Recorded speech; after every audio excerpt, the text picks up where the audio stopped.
अच्छा स्टूडेंट्स, आज का हमारा ये जो प्रोटोकॉल है ये है RFFE प्रोटोकॉल। और ये नेटवर्क सेक्शन के लिए बनाया गया है। और नेटवर्क सेक्शन में ये जो लेटेस्ट फोन है या ज्यादा महंगे प्रीमियम फोन है उनमें इसका इस्तेमाल किया जाता है। ठीक है, जो RFFE प्रोटोकॉल है ये मोबाइल के सिग्नल सेक्शन में इस्तेमाल होता है। इस प्रोटोकॉल में दो लाइनें होती हैं, एक डाटा और दूसरी क्लॉक।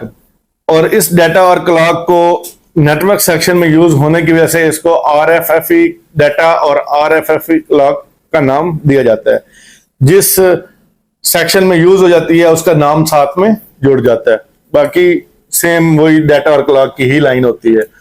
अच्छा, इस प्रोटोकॉल में RFIC के लिए एक अलग से लाइन दी जाती है, जबकि सिग्नल सेक्शन में मौजूद बाकी तमाम आईसीओ के लिए सीरियल लाइन इस्तेमाल की जाती है।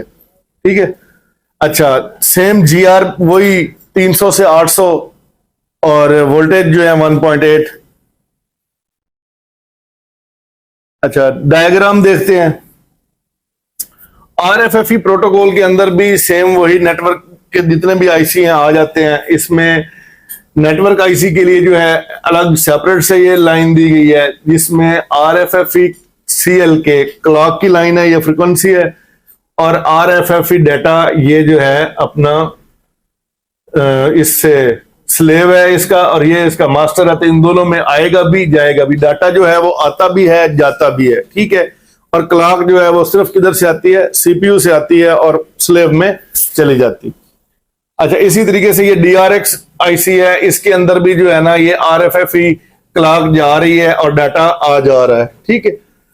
अच्छा, बाकी जितनी भी आईसी हैं, APT आईसी है, 3G 2G आईसी है, और 4G 5G आईसी है या ट्यूनर आईसी है, इन सब को जो है ना वो एक सीरियल लाइन के जरिए कनेक्ट किया गया है। ठीक है। इसी तरीके हर लाइन में ये फ्रीक्वेंसी भी जाएगी हर आईसी में, और हर आईसी में जो है ना डाटा आएगा भी जाएगा भी। ठीक है। मिसाल के तौर पर अभी एक आईसी 3G 4G या 2G आईसी काम कर रहा है, तो इसका डाटा और क्लॉक काम कर रही होगी इसके अंदर। ठीक है। इसके लिए नेटवर्क को अलग से सेपरेट लाइन मिलेगी, DRX के लिए भी सेपरेट लाइन मिलेगी, लेकिन बाकी जितने भी आईसी हैं इन सब को एक सीरियल के साथ जोड़ दिया जाएगा। टोटल दो लाइनें होती हैं इसके अंदर, एक RFFE डाटा, दूसरी RFFE क्लॉक। ठीक है। और ये लेटेस्ट मॉडलों में यूज होती है, ज्यादातर सैमसंग और जितने भी प्रीमियम फोन हैं उनके अंदर ये जो है प्रोटोकॉल इस्तेमाल किया जाता है, क्योंकि ये प्रोटोकॉल जो है सॉफ्टवेयर बेस होता है और इसकी परचेजिंग करनी पड़ती है। तो कंपनी जिस कंपनी ने यूज करना है उसको ये इसका लाइसेंस लेना पड़ता है, तभी वो अपने सॉफ्टवेयर के अंदर ये ऐड कर सकते हैं। जो मोबाइल का सॉफ्टवेयर बनता है उसके अंदर ये ऐड होती है, और फिर ये हार्डवेयर और सॉफ्टवेयर दोनों मिलकर जो है ना ये काम करवाते हैं।